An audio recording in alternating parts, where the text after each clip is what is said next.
Hey guys, welcome back to the channel. In this video, we're going over this cool little 58-inch flat top we built for Zach at Blue Diamond. And there's some pretty unique stuff that we've done to this truck that we haven't done on a truck before. And he kind of gave us some things to figure out so it would work for his application. And it was fun to make some things work, which we'll show you. And the color, let's talk about the color. It's familiar. It's very familiar, yes. I'm thinking we've seen a truck this color before. I don't know where we've seen it. Probably at a truck show.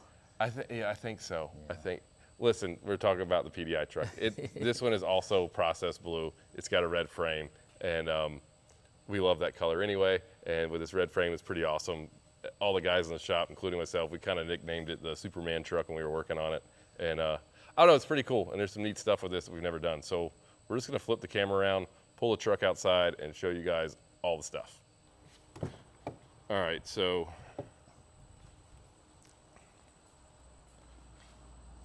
Chaz is gonna pull this thing out before we start going over it. And the sun's gonna go down later. We're gonna get some pictures of it once it gets a little bit darker and some video of everything. But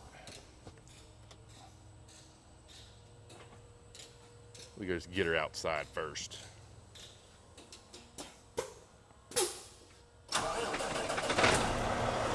You know, one thing we done that we never done before is the CB's no longer up there. Nada. It's gone. We Yeah. mounted a mini CB down here under the cup holders. Pretty cool deal.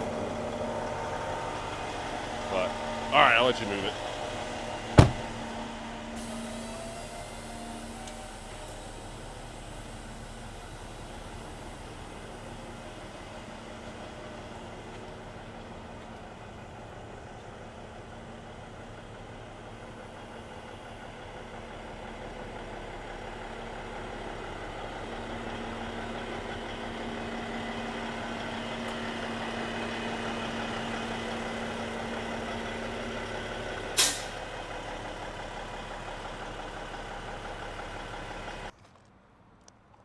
So like once it's outside, the color, everything gets way brighter. Yeah.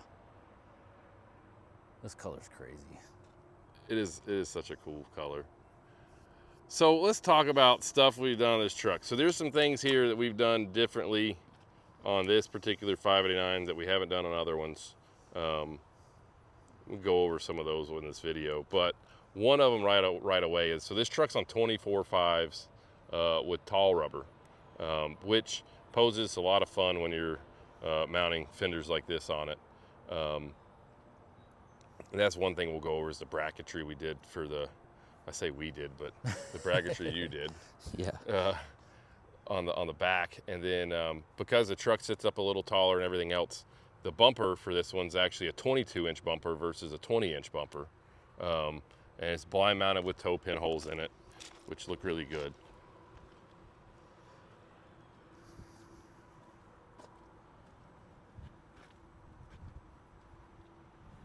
And the 22-inch bumper actually really fits,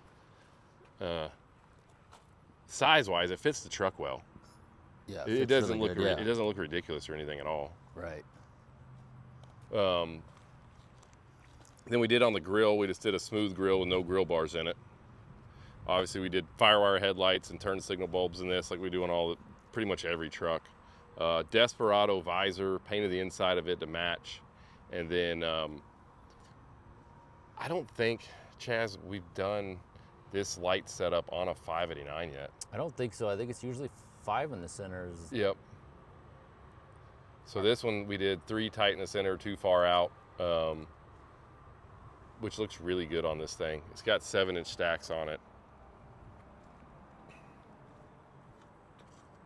It's pretty cool. Breathers are these 3 watermelon lights in the front, and then we did the penny lights in the back. And we got our turn signal. All legendary glass lights on this one. Painted the front hubs. And we didn't do chrome oilers on this one. Yeah, Zach was kind of like, man, I don't want the chrome oilers. I think just paint the whole thing red, it'll look nice. And do, you know, lifetime lug nut covers on it and let it roll. Yeah, she looks good. It turned out well. Dynaflex 7-inch stacks. We had the truck polished and tanks polished. It's got a split tank over here on this side. We'll kind of show you the setup we built back here for all his hydraulic lines. It's pretty neat. And it's got a truck's train horn underneath here. And there's a bunch of extra switches. We should talk about these switches. Switches. Okay. So I guess we need to go back this way. Yeah, there we go. And then we'll work our way back forward. Yeah, back forward. So we've added a 7-way plug. The only thing we're not done with the truck now, so nobody will blast us on the internet, is we haven't put our cover over this yet. We're literally out of them, and I think that dude's going to show up today or tomorrow, and we'll be able to put our cover and stuff on it. But for now, it's there. We're not leaving it that way. But this is his auxiliary power stuff, and what he was exactly kind of explaining to me on this was when he's running the pumps on the trailer, sometimes he'll run a pump for 6 hours. Oh, yeah. And he says that he's had trouble in the past with their other trucks, is that the wires are getting hot. He's actually had a melt and burn inside of a dash of a truck before. Right. He's melted switches. Switches and the terminals on the back sides of the switches. Them switches aren't made to, for like 40 amps of current constant. For a long time, yeah. no. So when he was kind of talking about that, I was like, well, why don't we just run our power to the batteries and just switch it off at the battery, so that way the current going in the truck is not a lot. Yeah. And if it does go bad, everything that's going to happen if the wire is to burn up or is to have a short or something like that is contained under there. Yeah. And not under the dash where it's kind of hard to put out. Yeah, that with relays, I mean, that's what solves a lot of your issue is once you add that relay and get that power from a good source with a good wire. We should take the box cover off and show Yeah. them. Yeah. So we'll take this off and kind of, if you guys ever have to run auxiliary power to something and it's a lot of amps, this is a good way to think about doing it. I'll let you kind of explain what's going on in here. So yeah, we have a 6 relay block here and he's only using 4, but I kind of labeled everything. We're only using 4 of those, but now you know which fuse and which relay correspond to each other. And those colors are the colors of the wire. So you got your input in is just a small wire, and then the output is a bigger wire going out. But yeah, it's pretty nice and contained, and we have no fuses in it now because we're gonna unhook it to put that boot on. Yep. And we'll put the fuses in after that, but it's pretty nice. I mean, this is a relatively inexpensive setup you can buy. It takes a little extra time to wire it, but it's the right way to do it. Yep. And at the end of the day, if he's ever got a problem, he needs to figure something out, this is a real simple place to go back to. There's notes. You can, a guy can figure this out pretty quick. And even inside the truck, we've left them notes of like where the wires are and what they're doing. Yeah. So yeah, she's pretty nice. So there's that. And then another thing on this deck plate, he's got 4 lines for hydraulics going in there. So we built this bar, welded all our bungs in, and when he gets it, they're gonna put their wet line kit and all that stuff on there. Originally, this deck plate was just gonna be the raw aluminum deck plate. We had set it up there and was looking at it, and it was like, it kind of stuck out like a sore thumb. It was just the wrong dang color. It was like you saw this dice blue and then a red frame, and it was this raw aluminum, and it really stuck out kind of bad. So I was talking to him like, we should really paint this thing red. He liked the idea, but he didn't want problems with it chipping up and everything else because where he's got all his lines in here and they're messing with the trailer, he is having to use his deck plate a good bit and be on it, and lines being across it and stuff like that. So we came up with this idea, and we painted the whole deck plate base clear, every square inch of it, and then taped the rails back off, and then did Raptor liner on the inside of the Merit deck plate, and which has actually got really good like traction to it when you feel it. Yeah. And this should hold up, I think, really well. Yep. That's not coming off. No. And you really like it's a little bit of a contrast in It's a little more flat looking, but it looks great. It really turned out sharp. And then back here, because he needs a way to hang his lines, and so we just did 2 pogo sticks and a bar in between here. Yeah, polished stainless. And then he puts like a carabiner here. Yep. For each of his, so he's gonna have 3 sets of lines, it looks like, up here. And they'll all be on their own carabiner, and they'll be able to move, and it'll still bend and do its thing. And I thought that turned out really awesome. yeah.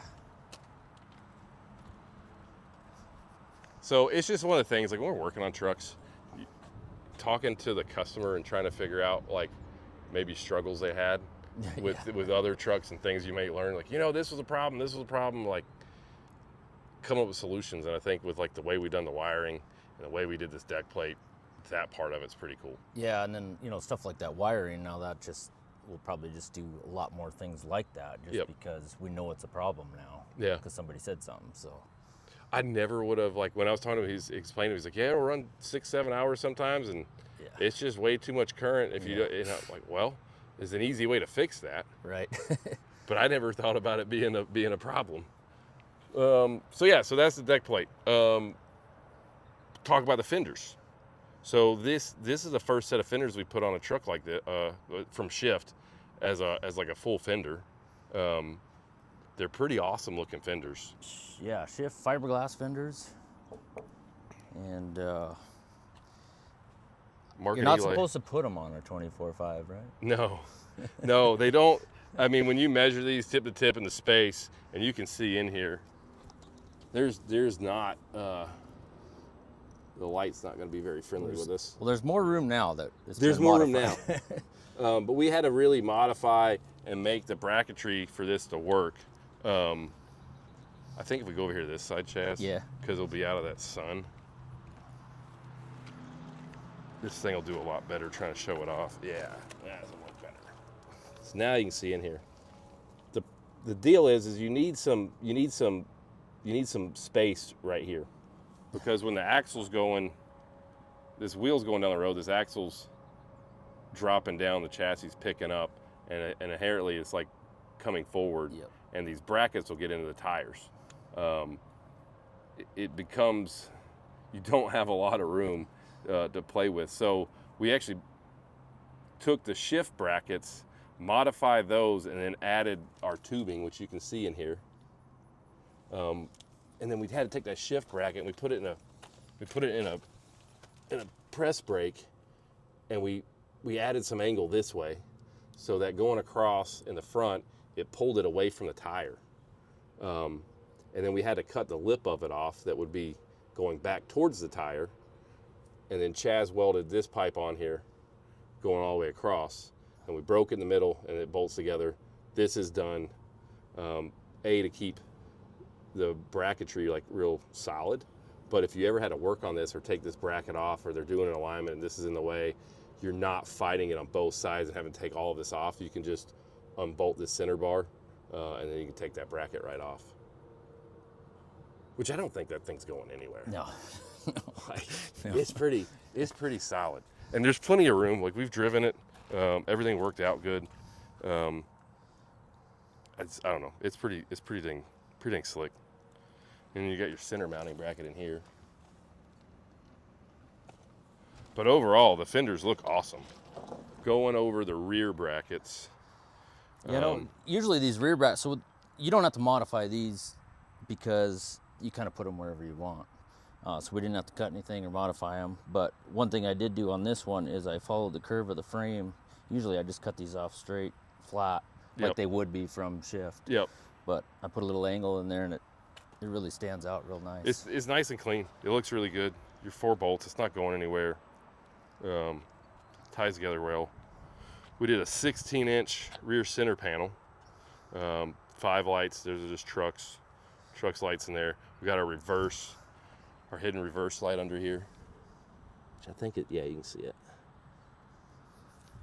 And he needed some clearance. So instead of doing a 20, if you did a 20 on this, it'd come down and be a little more even with your fenders. But honestly, when you stand back there, because it's kind of the right height for the bracketry, it still flows really good. The lights flow with the bracket right there. Yep. Yep. And so it works good. I'm trying to think if we're forgetting anything else. You know, we got painted door handles, painted the sleeper vents in the back. Inside the visor, deck plate. Am I forgetting anything, man? Chrome def cap. Chrome def cap. Is this for the new style truck? That is. Yeah, that's the bigger one. So that's the new def cap, which we've got both of those. You can actually buy both those on the website at semicasualshow.com. And when you put these ones on, these new ones, you have to get rid of your lanyard that hangs there, don't you? You don't have to. So you can buy that. There's two options. You can get one where the little tether stays on, yeah, or you can do it with the tether off. Okay. We just always do the ones with the tether off because like it's kind of unsightly. Like it just kind of hangs there. It's in the way. And it's blue, isn't it? Yeah. It stays blue. Yeah. Yeah. So. Which on this truck, I guess it kind of, you know, it's not the same blue, but it's blue. Yeah. Cabin sleeper panels. Yep. Oh yeah. Oh, and we'll show that later. It's got we did dual revolution on the cabin sleeper panels, so they go red or blue. That's kind of. I think that's about it. That's the drill, isn't it? Overall, super sharp truck, and but just with these fenders, we never put these fenders on a truck before, and I think they turned out. Stand back here. They turned out really sharp. We should just put the box cover back on, and we're gonna work on some more stuff in the shop, and then when the sun goes down a little bit, we'll come back out and then show you guys all the lights on it because it looks pretty awesome. All right, here we go. We got the lights on. Right now we've got the cab sleeper panels set on red. They also go blue. Here's kind of what it looks like as the sun starts to set.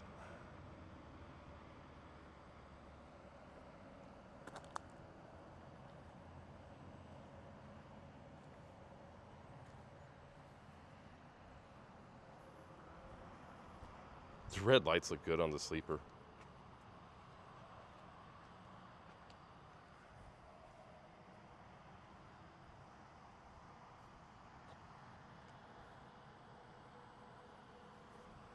So I'll jump in there real quick and flip on the blue also, but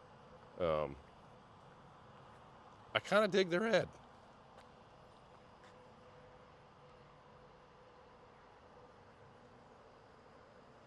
And then we jump in here. So we label all the switches in the trucks this way, just once the owner gets the truck, he'll know what they are for a little while, then he can just peel them back off. But so red lights, blue lights. And there's the blues.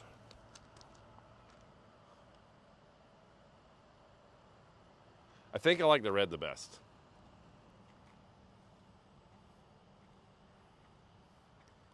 But it looks sharp.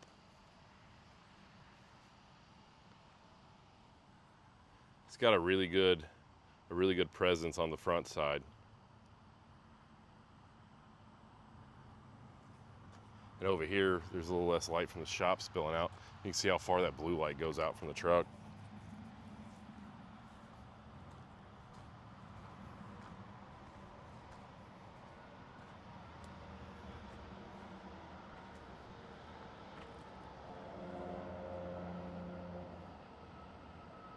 Pretty slick. All right, guys, that's it for this video. Tell us what you think in the comments about the truck here. I think it turned out super awesome. The lights look great on it in the evening time. And you know, we did a few different things. I love the shift fenders in the back of this deal. The legendary lights are super bright. They look really good. Just the truck overall is a great looking, clean 589. And the deck plate deal, I think, also is like super cool. I can't wait to see how that lasts for them. Get like an update from them in a few months and see how it's working out. But guys, don't forget, we got a truck show coming up August 22nd, 23rd. If you want to come hang out, see a bunch of cool trucks. This one may even be here. I don't know. You got to do all the stuff. You got to like, subscribe, and follow us on all the social media at Semi Casual Show to get the info. But our truck show right here at Semi Casual, August 22nd, 23rd. make plans, come down, hang out with us. It is a great time. We have a ton of cool trucks, lots of work trucks, lots of like show trucks, but a ton of work trucks, and it's just a lot of fun. So hope you guys enjoyed the video, and we'll see you guys on the next one. Later.